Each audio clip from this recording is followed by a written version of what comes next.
Les bordels, c'est haram, mais OnlyFans, c'est halal. Et oui, le RN veut rouvrir les maisons closes en France. Ils veulent juste rouvrir les maisons closes, c'est-à-dire poser un cadre légal sur la prostitution, sur le plus vieux métier du monde. Mais en revanche, la gauche et l'ultra-gauche disent non, non, non, c'est mal, ça n'est pas bien, c'est de l'exploitation, c'est du sexisme. Hein. Vous savez, les gauchistes qui dépensent des milliers d'euros dans des abonnements OnlyFans et qui encouragent les TDS, les travailleuses du sexe, parce que mon corps, mon choix. OnlyFans, mon corps, mon choix. TDS, mon corps, mon choix. Mais en revanche, bordel, non, non, non. Dès lors que ça devient légal et à découvert, ça n'est pas bon pour les affaires. Ça pourrait donner de mauvaises idées aux gens. Par exemple, ils pourraient y aller. Il y a certaines personnes qui pourraient se calmer, être apaisées et zut, arrêter de ver les femmes blanches de surcroît dans la rue. Mais vous imaginez, non, ça n'est absolument pas bon pour notre business à nous la gauche. Alors moi, personnellement, hein, voilà, je vais vous donner mon avis. Je pense que légaliser la prostitution, cela peut être une bonne chose, hein, et je vais vous expliquer pourquoi. Mais en attendant, qu'est-ce qu'ils nous disent ces gauchistes? Comment est-ce qu'ils nous le disent et quelles sont leurs petites ruses dessus et leurs sophismes? Eh ben, on voit ça ensemble tout de suite. Raphaël, RL, militante féministe sur rouvrir les maisons closes by le RN. Ça vient du Rassemblement national tout seul. Écoutez, moi, je trouve ça effarant. Il y a qu'eux qui demandent ça.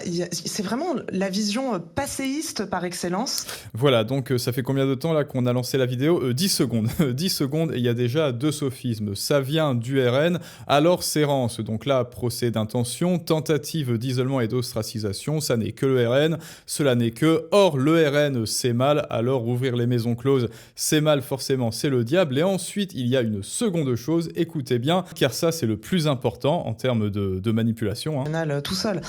Écoutez, moi, je trouve ça effarant. Il y a qu'eux qui demandent ça. C'est vraiment la vision passéiste par excellence. C'est la vision passéiste par excellence. Alors là, c'est le sophisme naturaliste, c'est l'appel à la nouveauté. Hein, voilà, c'est-à-dire que Vanessa, elle s'imagine que tout ce qui est de l'ordre du présent, c'est forcément et systématiquement un progrès, et tout ce qui est de l'ordre du passé, tout ce qui est passé et révolu, c'est forcément rance, c'est forcément archaïque, c'est forcément obsolète. Eh ben non, Vanessa, eh ben non, il y a des choses que faisaient nos ancêtres et qui sont meilleures que ce que l'on fait actuellement. Je sais pas, moi par exemple, en termes d'alimentation, ou alors en termes de l'hygiène de vie de l'occidental moyen, par exemple. Alors après, il y a l'autre penchant de ce sophisme, c'est le mythe du vieux pot, qui consiste à dire nos ancêtres le faisaient, alors c'est de la sagesse, alors il faut le faire. Non, non Vanessa, ça n'est pas ce que je dis. Ce que je dis, c'est que toi, tu t'imagines que la progression humaine est une courbe, un long fleuve tranquille, une courbe linéaire comme ça, et que l'on ne fait que progresser. Non, non, ça n'est absolument pas vrai. Et peut-être bien que dans les années 60, quand les maisons closes étaient encore ouvertes, eh bien peut-être que c'est mieux, hein, je dis bien peut-être que c'est mieux qu'aujourd'hui, quand elles sont rendues absolument clandestines, avilies et diabolisées, et où les femmes qui s'y adonnent par obligation, évidemment, doivent faire ça de manière complètement sans hygiène, sans cadre, de manière complètement dangereuse. Elles peuvent avoir affaire à un homme qui a de mauvaises intentions. Donc non, peut-être que c'était mieux justement dans les années 60 quand c'était encadré. Et c'est mon argument principal pour vous dire que moi, ça ne serait pas forcément une mauvaise décision. Alors Vanessa, il faut voir la progression humaine, non pas comme une courbe linéaire où 2025 c'est forcément mieux que 1960. Non, il faut plus voir ça comme la courbe du Bitcoin, tu vois. Des fois, il y a des guerres, Rome est mise à sac, la bibliothèque d'Alexandrie brûle, et bah voilà, la courbe corrige fortement. On est en bear market et ensuite, on découvre des nouvelles technologies, on découvre des récits antiques où on découvre l'électricité et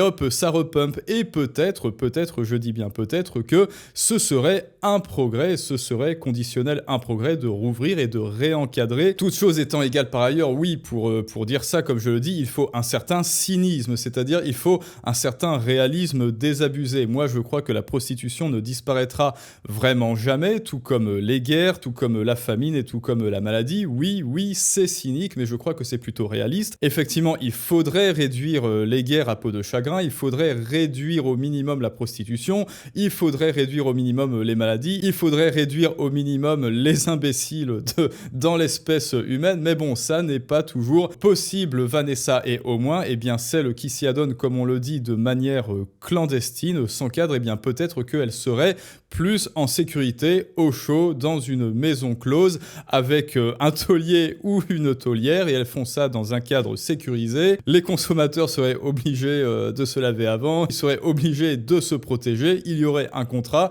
ils seraient obligés, il y aurait des obligations. Et ça, pour moi, eh bien, ce serait peut-être une évolution parce qu'il y a aussi de l'hypocrisie dans ça. La France, dans l'interdiction, selon moi, des maisons closes depuis 50 ou 60 ans, eh bien, elle se révèle dans toute son hypocrisie parce que on va pas se le cacher, avant Pigalle, Moulin Rouge, etc.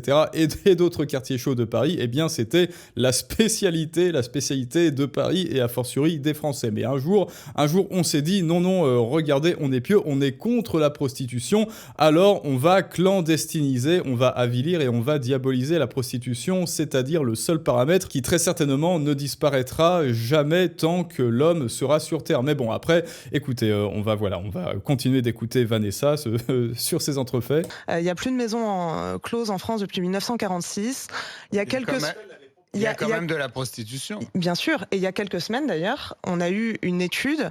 Voilà, pareil, hein, elle continue, il n'y a plus de maisons closes depuis 1946, alors c'est archaïque, alors il ne faut surtout pas que cela revienne. D'une épidémiologiste de l'INSERM sur les conséquences de la prostitution sur les personnes en situation de prostitution, des personnes qui y sont encore, des personnes qui sont sorties de la prostitution, de parcours et d'origines très variées, et les conséquences de la prostitution sont absolument terribles, donc je trouve cette... proposition. Les conséquences de la prostitution au bois de Boulogne sont totalement terribles. Du Rassemblement national réactionnaire, et ça n'est pas une grande surprise.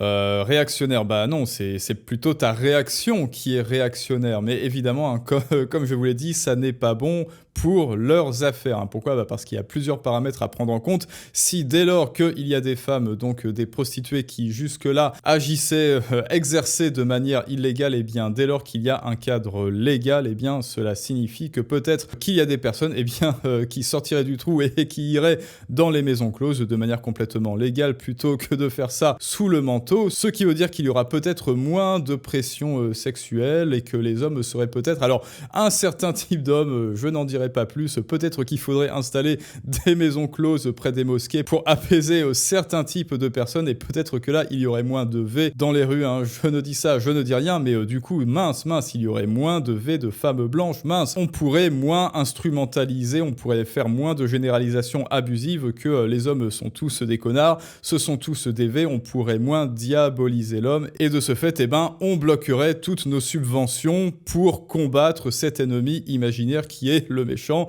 mâle blanc toxique et le méchant patriarcat. Hein. Bon, alors c'est un point de vue, vous avez le droit de ne pas le partager, mais maintenant regardez ce que dit la gauche, outre Vanessa. Vous allez voir, hein, c'est très subtil, c'est très nuancé, comme toujours de la part de la gauche. En termes de respect des droits des femmes et du corps des femmes, ce n'est pas un projet de travail. Alors oui, effectivement, ça n'est pas un projet de travail, j'espère que ça n'est le projet de personne et je trouve que c'est assez révélateur de leur image de la femme dans la société. Bah écoute, est-ce qu'on parle de ces individus qui ont, comme je l'ai dit, des abonnements OnlyFans, qui dépensent des milliers d'euros dans OnlyFans, Mime, etc. Est-ce qu'on parle des travailleuses du sexe ? Dis-moi en quoi est-ce que c'est moins avilisant de cadrer ce métier qui de toute manière ne disparaîtra pas. Ce qui pourrait être le cas de OnlyFans, hein, parce que peut-être que OnlyFans, c'est tout justement la confirmation bien du réalisme de mon cynisme. C'est le fait qu'il y a certaines Vanessa qui se ruent, qui ont le choix, elles ont parfaitement le choix, et qu'est-ce qu'elles font ? Eh bien, elles se ruent sur l'occasion de partager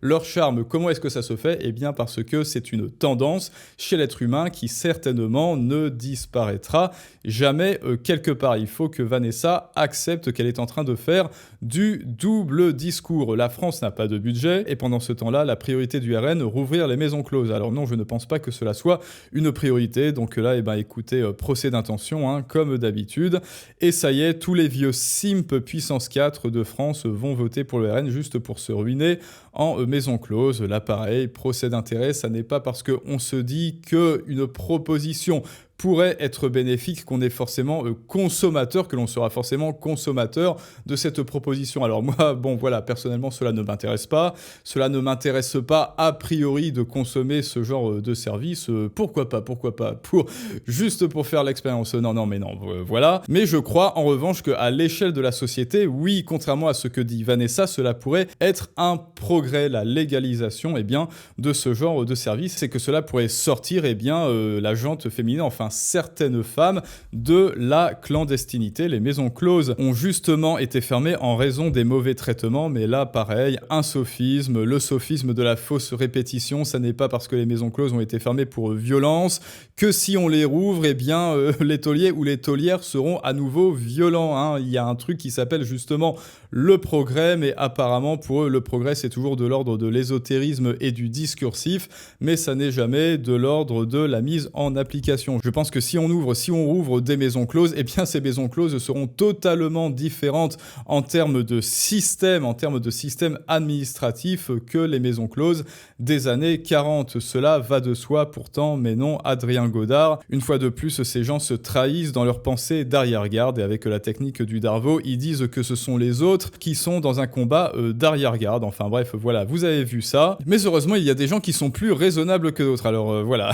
après cette petite image, un macro qui raquette sa secte avec sa maison close LFI comme le RN, il maximise son pognon effectivement. Mais maintenant, je vais vous partager un tweet de notre ami Emmanuelle Gave, la fille de Charles Gave, qui dit les termes à propos de la réouverture des maisons closes. Et attention, ça vaut son pesant en cacahuètes. Tout le monde a vu, à ce stade, le souhait émis par le RN de réouvrir les maisons closes. Évidemment, la classe jacassière, j'aime bien, ordo-féministe de gauche, et là où on l'attendait, non-respect du droit des femmes, personnel arriéré, etc., etc., alors que dans le même temps, ces exactes mêmes personnes vont tendre des micros à des TDS de Berlin ayant travaillé en maison close, hein, parce que rappelez-vous, Mon Corps Mon Choix, TDS c'est Mon Corps Mon Choix, OnlyFans Mon Corps Mon Choix, Bonnie Blue a parfaitement raison de coucher avec 1000 mecs en 24 heures, mais en revanche, une femme qui veut faire ça proprement, effectivement, on ne le lui souhaite pas qu'elle en arrive à de telles extrémités, mais si elle veut faire ça proprement, de manière cadrée et légale, non, là ça n'est plus Mon Corps Mon Choix, là c'est méchant, c'est arriéré, c'est signé by le RN, les TDS de Berlin, ayant travaillé en maison close, hein, d'où le double discours propre à la gauche, sur place ou à des TDS de Paris qui déplorent souvent les conditions de travail, les agressions dans les rues, le fait qu'elles se font taper par des travelots qui ont plus de force qu'elles.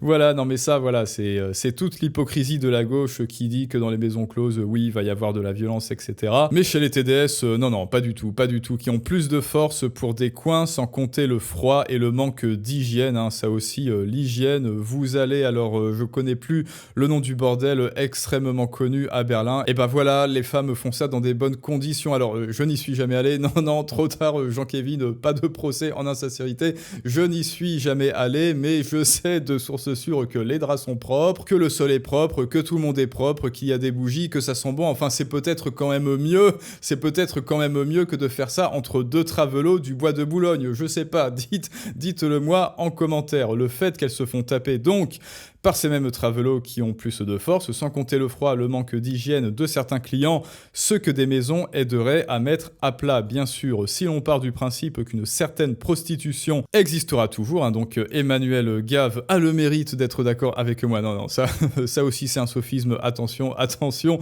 mais au moins elle aussi, elle est assez cynique et surtout réaliste, hein. Je ne vois pas pourquoi les femmes et les hommes qui font ce choix, hein, rappelez-vous les féministes, rappelez-vous Mon Corps Mon Choix, et ben pour les hommes c'est pareil, ils veulent aller dans des bordels et faire ça de manière tarifée, sécurisée et payée et légale, et ben Mon Corps Mon Choix après tout, non, ah non, mince, dans ce sens-là, cela ne fonctionne plus, peut-être parce que ça relâcherait la pression, comme on a dit, de certaines personnes, mais bon, nous nous égarons, je ne vois pas pourquoi les femmes et les hommes qui font ce choix et qui sont imposés par ailleurs sur ces revenus ne pourraient pas le faire dans des conditions de leur choix. Il faut en finir avec cette fausse moraline, moraline de Nietzsche, consistant à imposer ces personnes tout en faisant semblant qu'elles n'existent pas. Hypocrisie gauchiste, permettre de bonnes conditions pour leur travail, je ne vois pas le souci puisque cela va exister de toutes les façons, hein, c'est ce que l'on a dit, et ce n'est pas considérer que l'on restreindrait l'humain à ce choix, c'est juste respecter ce choix justement, mais comme tu le sais, Emmanuelle Gave, la gauche exige de l'autre des bontés qu'il ne saurait lui rendre par verbe, performatif par piété, morale, verbale. Oui, mon corps, mon choix. Je dis aux femmes mon corps, mon choix, alors je suis du côté de la liberté et de mon corps, mon choix. Non, ça n'est pas parce que un parti s'appelle le camp des gentils que c'est factuellement des gentils. Voilà, alors maintenant, dites-moi ce que vous pensez de tout ça. Tenez, on va liker le tweet. Hop, dites-moi ce que vous pensez de tout ça en commentaire. Est-ce que vous êtes pour l'ouverture, contre l'ouverture? Est-ce que vous êtes en nuance de gris? Et je vous dis à tous à très bientôt pour un prochain Storytelling du monde moderne. Et ça, c'est une autre histoire.